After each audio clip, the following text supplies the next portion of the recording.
Hello. Thank you all for joining us for this virtual summit presentation, Getting Your Course Up and Running Online with Hawks. My name is Alex Seville, and I am on the training and support team here at Hawks Learning. And today we will be covering how to set up a section in Hawks for any courses not currently using Hawks courseware in their classes.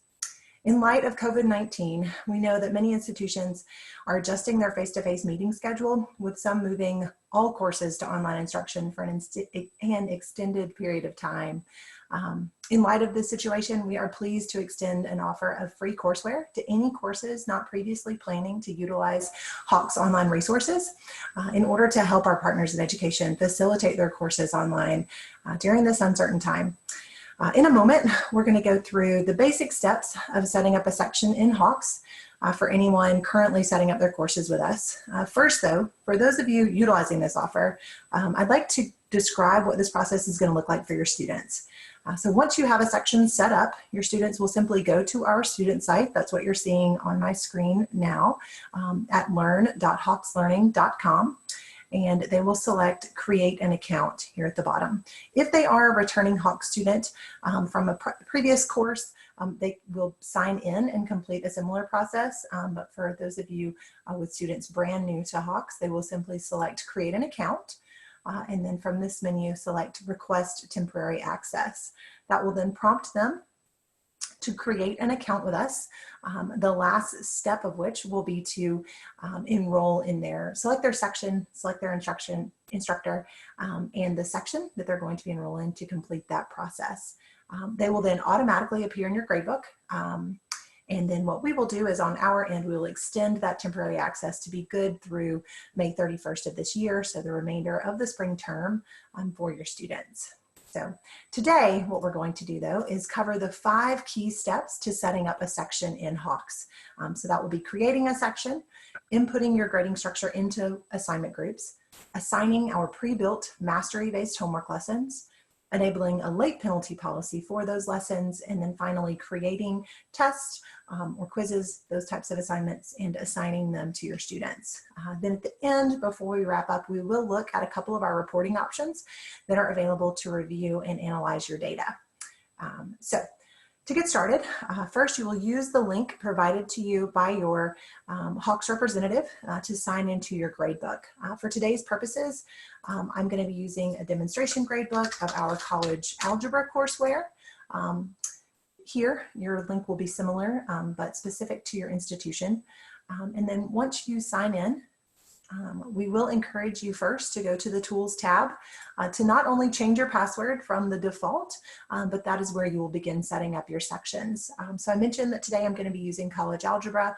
The steps we're going to follow, though, are consistent across all of our disciplines. So even if you're teaching with a different either math product or English, psychology, whatever you may be using, the steps we're going to follow today will be applicable for you as well. So as I mentioned, first we'll start with tools, and from there you're going to want to select manage sections. Here you will see there should be at least one sample section set up, but the first step will be to select add new section here at the top left, and then walk through setting up the initial section for you. So I generally recommend including your course name. Your section number can be helpful here. Especially if you're teaching more than one. For my purposes, I'm also going to add in spring 2020 here. Sometimes that can be helpful in order to see your section information in later terms. But you'll want to make your section name helpful for you and for your students. So it is what they will see during the enrollment process as they are selecting the correct place to enroll.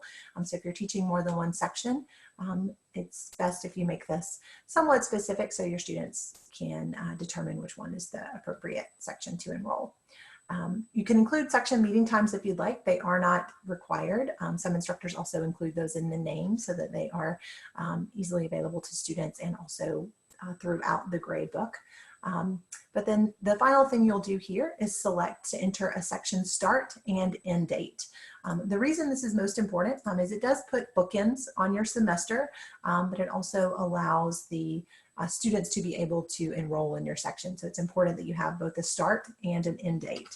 So for our purposes right now, this will commonly be the first day that you all will be online and not face-to-face. Generally, instructors select the options below, and then you'll want to choose for your section end date the last date that students should be able to work in your course. So that will vary depending on when you want to cut them off in terms of when they should be completing their final assignments. You can type in those dates. There are also these calendar buttons here that you can utilize to select a date and view the calendar if that's helpful. The last item that is controlled on this page is the time of day the lessons will be due. This by default will be just before midnight in your time zone, but you can adjust that if for whatever reason it's more beneficial for your course to be due at a different day or time. Once this is set up, you're simply going to click Save Changes at the top, or if you scroll down, it will also be an option commonly at the bottom of our screens, so you'll see that. So now our section is created. Before we jump into adding additional information to it, I would like to point out, if you are teaching more than one section, I would recommend that you create separate sections in Hawks for those individual courses. You can do so by simply adding a new section. When you do that, on the right-hand side, you'll notice that we have this gray box over here. This will facilitate allowing you to copy settings from another section. So my personal recommendation is to set up one section in full with everything that you plan to assign at the time, and then go back here and add in your additional sections so that you can copy over those settings and keep them all consistent. You'll notice as we're adding in sections to other section settings today that it is very easy to push those out to other sections as you're doing them. But I find that this is usually the most efficient way to do it. So I just wanted to point that out before we move on. So now that we have a section set up, we can move to the grade settings tab. On this tab, this is where we're going to be inputting our grading structure, starting with assignment groups. All right. So under assignment groups, you'll see that we have included some default groups here for you. So these are just the groups that we see instructors adding most often. So we have them there by default. These are completely customizable, of course, for you. So if you do not assign quizzes, you can edit and remove this group. You could also rename it if you'd like to a different group, to be a different group. But this is where you would input things like your weight for lessons, how much your tests are going to be worth. Maybe you would like to add an additional group that's the final exam or a project or whatever it may be.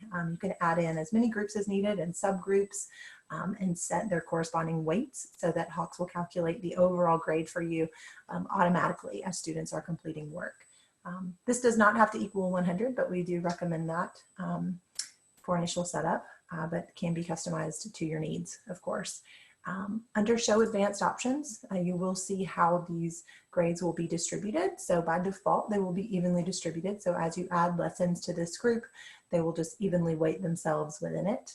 However, you do have proportional and sum options as well, if those are helpful for you as you're setting up your particular grading structure according to your syllabus. So again, this is fully customizable. You can even set up grading rules once you have things assigned to keep the highest or drop the lowest. These are commonly used at the end of the term versus enacting from the start, but they are here for you if that's something that is part of your grading structure or something you're interested in. Again, once you've input your information, you're simply going to select to save your changes to apply those to your class. Any changes here will automatically apply to all of your sections. If you'd like to separate that, you can, but by default, it will push those out for you and keep that consistent automatically. So I'm going to go back to grade settings. The second item that affects your grading structure is the lesson late penalty that I'd like to look at. So upon clicking this, as you're editing your section, you're always going to want to click on the section name. Excuse me.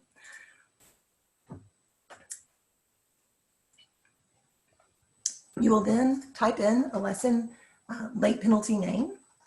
This is commonly in alignment with what your current late policy is. So maybe it's 10% off no matter how late it is. Or maybe you would like to use a graduated penalty. This is our more commonly chosen option. So maybe 10% off for the first day late, 20% off for 2 days late, maybe they get half credit for the first week and then no credit after that. It's a common example of a graduated penalty that we see instructors use. This can be as graduated or not as you would like though. So if you change this, change the number of graduations, you can make that more or less granular depending on your needs. So you can set this up however you'd like. We do encourage you to give it a name and then simply save your changes. This will automatically apply it to your course as well.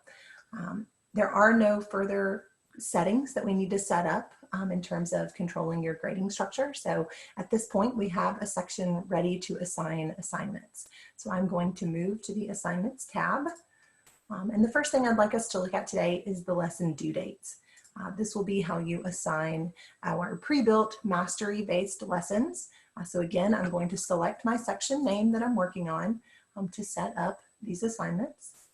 From here, again, it's going to prompt me to give this set of settings a name. The reason it does that is so that you can easily reuse those with other sections, or if you decide to use this in another term, then you would also be able to utilize those in the future and easily make those adjustments without reinventing the wheel. So this might be my spring 2020 semester dates.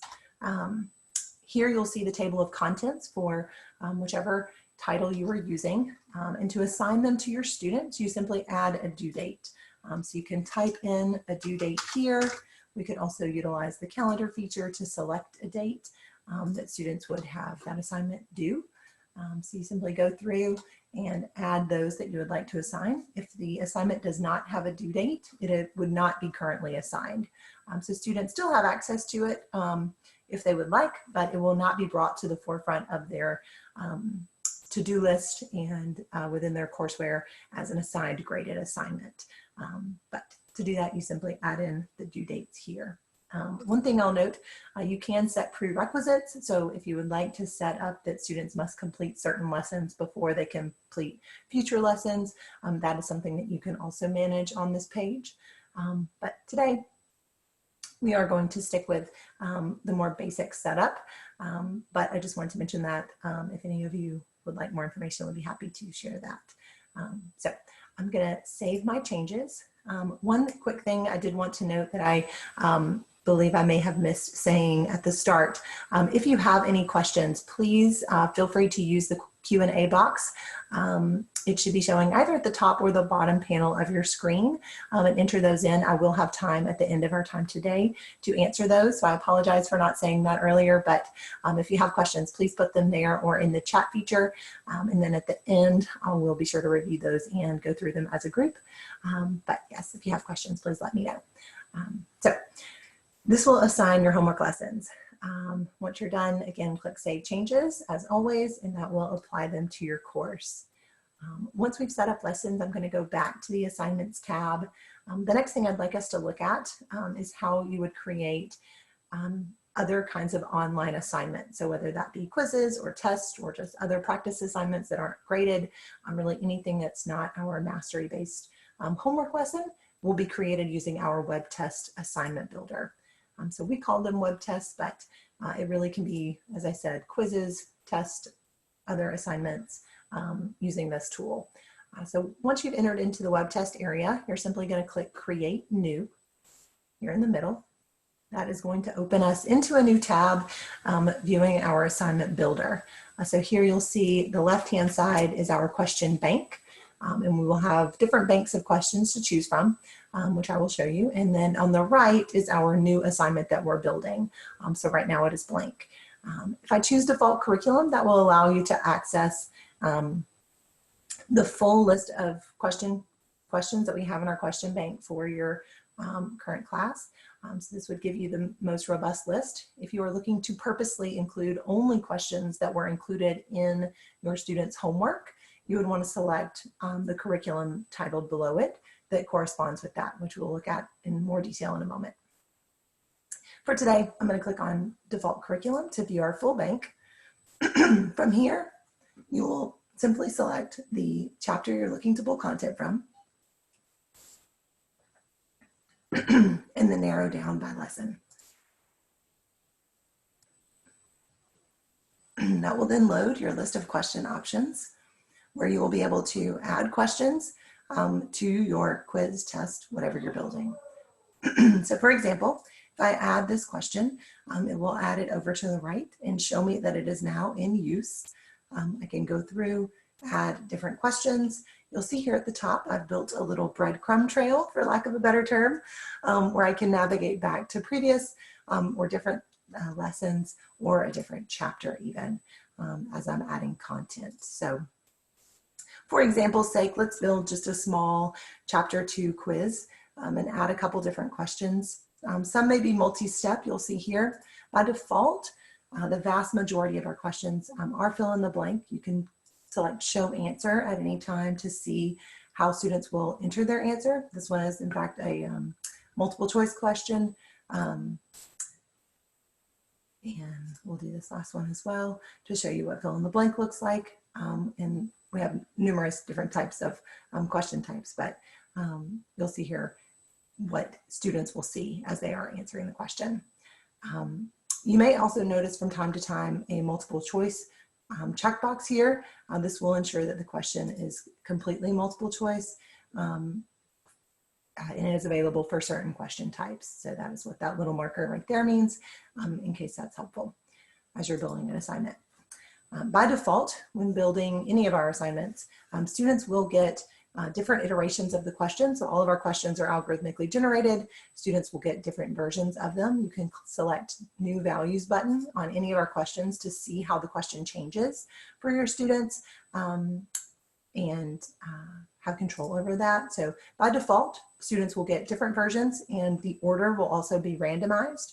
However, if you would like to lock any particular values where all students see the same iteration, you simply use this lock values button.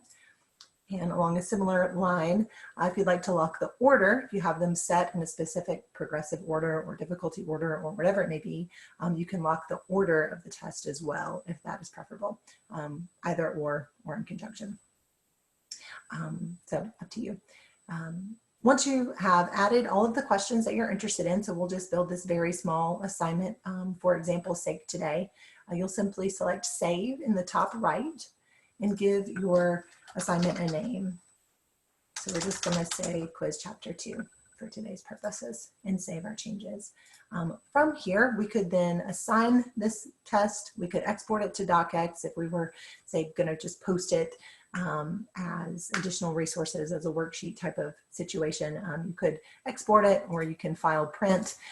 With either of those options, you are then presented with whether or not you would like questions and answers, answers only, what kind of answer key you would like, if you would like multiple versions, and some additional formatting options.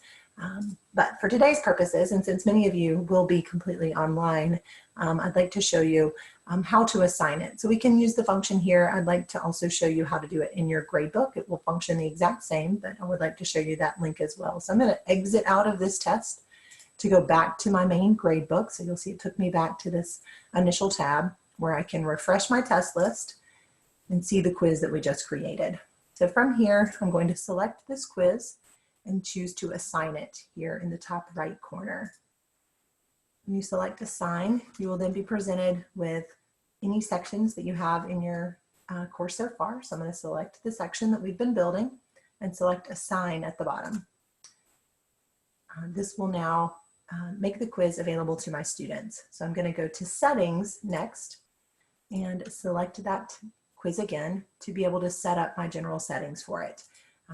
So that I can restrict the start date the student should be taking this quiz, as well as the timing of that. So if they want the full day, that will be the default. I could also change this to a certain, 2 to 4 or some smaller time frame. I can set a password if you would like it to be password protected, where you must send that to the students to be able to access it. Control your test length, the number of attempts students should have. If they have more than one attempt, you then select which score you would like to keep in your gradebook.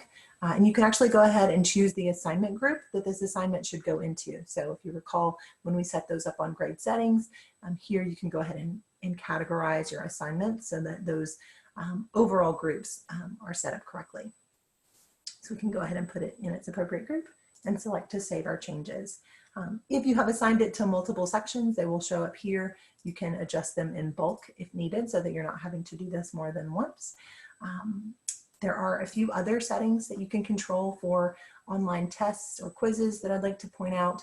So you'll notice over here we were looking at general settings. You can also control those same settings by student, so either by test grouping or view all's test for a given student. So these can be really helpful links if you're having to give a different set of settings, maybe time and a half for a student with a documented disability or something like that. You would utilize student settings by student and simply set those up for those individual students. It will look the exact same. You simply select the student that you would like to set up those settings for. Last but not least, you can also set up prerequisites for these types of assignments. So if you would like students to have to have completed the homework lessons before they're able to take a quiz or a test, you can set that up here as well. Under additional settings is where you can control things like when students should see their grade. It will be released upon completion by default, and whether or not students are allowed to review their assignment after the fact. By default, they can always go back and use that as a study tool. It'll show them the questions they missed, as well as provide our explain error and tutor resources to explain that problem in more detail and how it should have been solved for any that they missed, along with some other test security measures here. One that I'll just briefly point out is we do partner with Respondus Lockdown Browser to allow you to give these tests within that testing environment. Students would simply download it onto their home computer, and then if it's enabled, it would require students to be within Respondus when they open the test, and that prevents them from doing anything else on their computer while taking the test. So it prevents any other tabs from being opened. It even prevents right-clicking, screenshots, any of that while students are taking their test. So that can be a security measure that you might be interested in. So I wanted to point that out. One last piece before we jump into reports that I would like to mention is curriculum. So back on the assignments tab, you'll notice here towards the bottom is a curriculum option. This is how you control what content is included within your homework lesson. So I mentioned that they're all pre-built and mastery-based. They are ready to be assigned. You do not have to customize them at all. But if you do find that maybe some cover more material than you cover in your particular course, or for whatever reason you'd like to further tailor them to your course, you can do that under curriculum. So from here, again, you're just going to select your section and give it a name. So this would be Spring 2020. Now 1101 for our example today. And then from this screen, you are able to view any of the content included in the lessons that you may be assigning. From here, you can see how many questions are there by default and what the mastery level is. The mastery level will hover around 80%. It'll be as close to 80 as possible by default. It does vary based on the number of questions included. So, but if you wanted that to be a little higher or a little lower for any particular content, you can control that here by adjusting the number of missed questions that students are allowed. We call them strikes. Or you can go into any of the lessons and view their specific content. So it's going to open in a new tab. Similar to our test builder, the question bank is on the left and the assignment is on the right. The key difference here is, again, these are pre-built, so you do not have to put these together yourself. They are set and ready to go for you. But from here, you could go in and remove any questions that maybe you don't emphasize in your course, or add different questions to better suit your needs. So you have full control over this. I just wanted to show it briefly. It's very easy to do and does update in real time for your students. So it's not something you'd have to do far in advance. If you discover that you'd like further customization, it is an option. So I wanted to mention it. All right, the last piece that I wanted to show you all today is a look at our reports.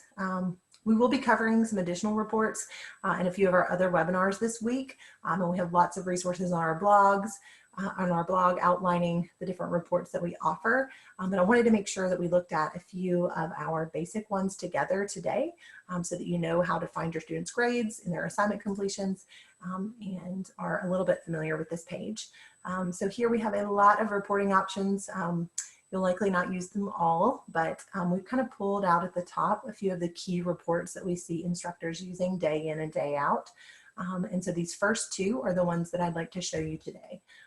Also, I'm actually going to sign out of my demonstration and go into one that has some students in it so that this will be a little bit more interesting to look at versus a blank set of reports. So under the reports, I'd like to look at all student scores first. So all student scores is going to be just that, all of your students and all of their scores in a grid. It will prompt you to select your section first and display the student. If I wanted to further narrow this by assignment type or student, I could, but in most cases, you're simply going to select display student scores. It will then show you all of your students and your assignment groups that we set up under a grade setting. So again, those kind of grouped weights. I can use these green plus arrows to expand out these groups and see the list of assignments that students are assigned and their completion status. Being that our lessons are mastery based, we do use these icons by default. There is a legend here in the right hand side that you can open up. So you'll notice the blue icon indicates that it's due, but not overdue yet, so that's fine. If it's an orange clock, it does indicate that it's past due, so students would have a 0 for that assignment. A green check mark means they completed it on time, and the yellow check marks indicate that they completed it late. Hovering over or clicking on them will show what credit they received. So in this class, there's actually not a late penalty in place. So even though it's late, the student received full credit, which is an option. But I can still see, based on the icons, that the student was falling behind the pacing schedule, even if there's not a late penalty imposed. The orange clock, again, would mean that they would have a 0 for these assignments. So at a glance, it's very easy to see your overall progress of your students in terms of your assignments. One of the other important things that you can do on this page really easily is click on any of the assignments. And from here, you can edit their score. So they are mastery based, meaning they are pass fail. So editing score would be to give them full credit or to take away credit if needed. You could also edit their due date if you needed to give a custom due date to an individual student. Do that quickly and easily here. When you do so, it will show you what the current section due date is so that you can adjust accordingly. But last but not least, you can also review their assignment. So this option allows you to see exactly what your student received and how they answered it, which can be important given that students can get different question iterations and they come in different orders. So if you were to receive an email from a student saying, I'm stuck on number 3 and I'm not sure where I'm going wrong, here you can go in and see what their number 3 was if they didn't already send you a little bit more context. Hopefully they would have, but from here you can look at their assignment. So clicking on this, it does open in a new tab, but it will show you their status. They did master it in the first, it took them about 10 minutes on the dot. And when they took it, you can review their attempt to see again, the specific questions that they received and how they answered it. So it's going to show you the student. This is a testing example. Let me choose a different one for you. So from here, 4 minutes and 5 seconds, but you'll see the exact question and how they answered it, whether or not it was correct. We can tab through all of their questions, or we can use the drop-down menu to jump to the ones that they missed. And here you'd see that they answered 32. The correct answer was 31. You can also see our explanation of that error, which would match what the student would see on their side as well. So if you want that resource to see how we explained it, to evaluate how you want to talk through the concept with them, this can be really helpful as well. So again, this is in a new tab. So I'm going to close out of this tab to go back to my gradebook and see the full list of questions. All right, so that is the all student scores report. I'm going to go back to reports because I'd like to show you the second option as well. This is detailed student grades. And it's actually going to show us that same information, just one student at a time. So you'll notice here I have a bar where I can type to select a student. It will pre-populate the first few students, but you can also type to narrow down to the specific student that you're looking for. Upon opening a student, you then see all of the assignments that are assigned to them. their current grades in relation to their due dates. And then in this action column here in the middle, you have the same options we had before. We can edit their score to give credit or take it away. We can edit their due date or review their specific assignment from here as well. I personally like this report a lot. It also shows you the last login information very quickly and easily, so you can see where a student is falling in those regards. We also give you a link here to view their specific lesson activity in terms of time.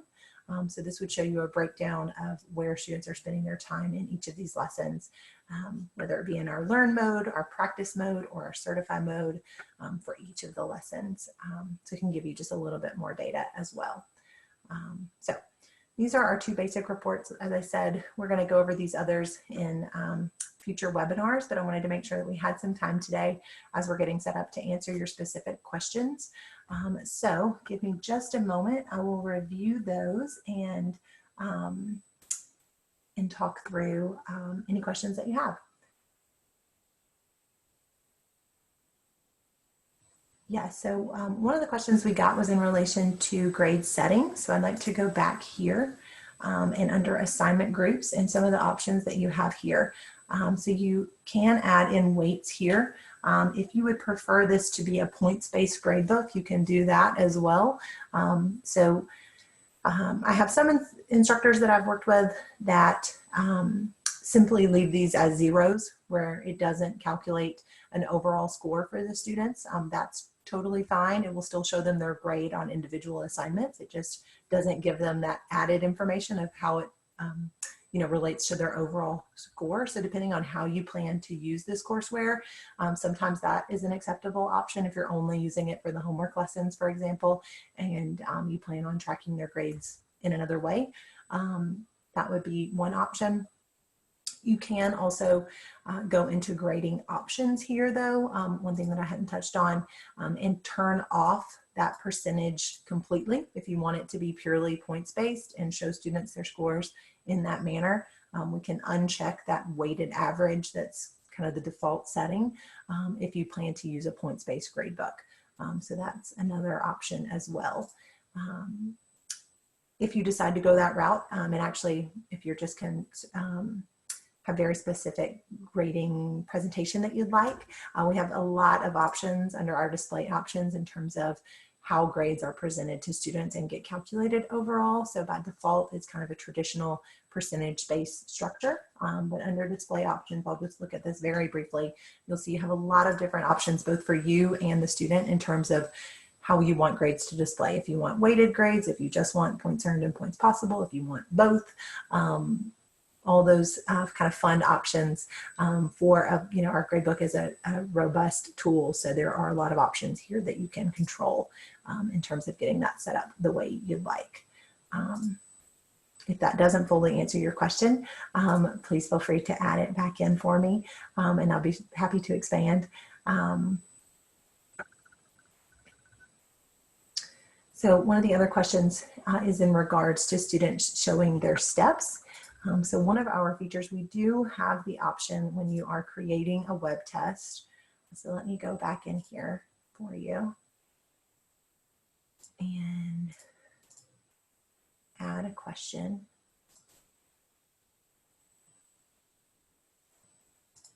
So we've added a question here. You'll notice we have an option that says enable show work.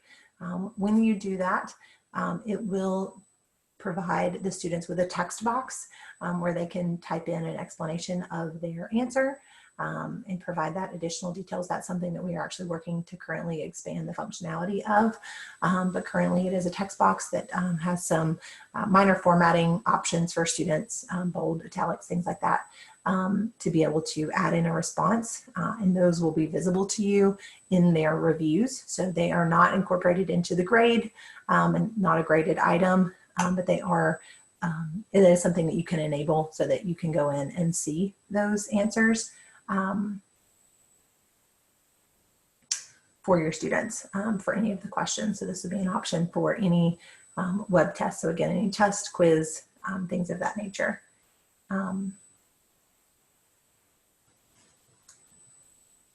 Let's see what else we have asked.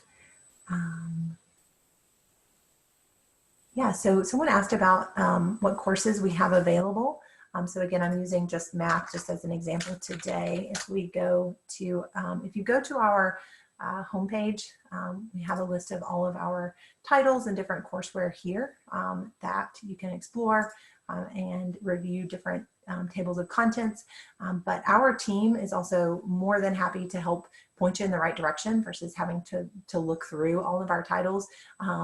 If you would like to send us your syllabus or whatever you have, kind of your key goals of what you're looking to cover, we'd be happy to say, oh, that's covered in our Foundations in English courseware, or that sounds more like our English composition content, and kind of point you in the right direction. So please feel free to reach out to your representative. I'll include an email at the end of our time today, but likely you've been reached out to by someone on our team, hopefully, that would be happy to get that for you. So please feel free to reach out to us in that regard. The text entry box for show work. So that I would love to. I don't know that I have it applied to any of my demonstration grade books right now. So if it's okay, I'd be happy to follow up with you separately and send that to you so that you can see it. So I apologize for not having that set up in advance, but I would be happy to send that. So I will be sure to do that. And I think that might cover all of our questions for now. If you have any additional ones, please feel free to continue to share those. I'd be happy to answer them before we conclude today. Good question about the text box and math entry. So we are looking to expand the functionality of that to make it easier for students. Currently, any symbols that are on their keyboard would be able to be entered, but we do not have an additional symbol bank currently in that tool. So that is something that we are looking to expand, but anything they can type with their keyboard is what would currently be able to be entered there into that show work area text box. But it does look like that is our questions for today. One thing I will mention is we do offer unlimited training and support. So I'm so glad that all of you were able to join me today. But if you have any further questions, you can email them in regard to the specific training to marketing@hawkslearning.com. But if you contact your training and support representative, we would love to help you further one-on-one, whether it's setting up your course, answer any questions you have about which product might be a best fit for your course. We have a whole wonderful team of individuals that I get to work with every day that do that. So that are solely focused on helping instructors get set up, answer questions throughout their term, provide additional training, and anything that you may need to that end. So please do not hesitate to contact us. Like I said, via email, we have 24/7 chat available as well, but both for you and your students. So we take support. It's one of our key priorities. We think it's so crucial to being able to help you facilitate your courses in an efficient manner. So please don't hesitate to reach out to us. That's chat.hawkslearning.com. It's also on all of our sites. You can get to it, but that's 24/7 and all in-house. We don't outsource any of that. We also have phone support from 8 a.m. to 10 p.m. Eastern, Monday through Friday. At the start of major terms, so in January and August, we also add some Sunday support hours, but for right now, we're Monday through Friday, 8 a.m. to 10 p.m. On the phones. And our goal is always to answer in the first 4 rings. So it's a little bit different than maybe calling your cable company, not to pick on cable companies, but our goal is always to answer very quickly.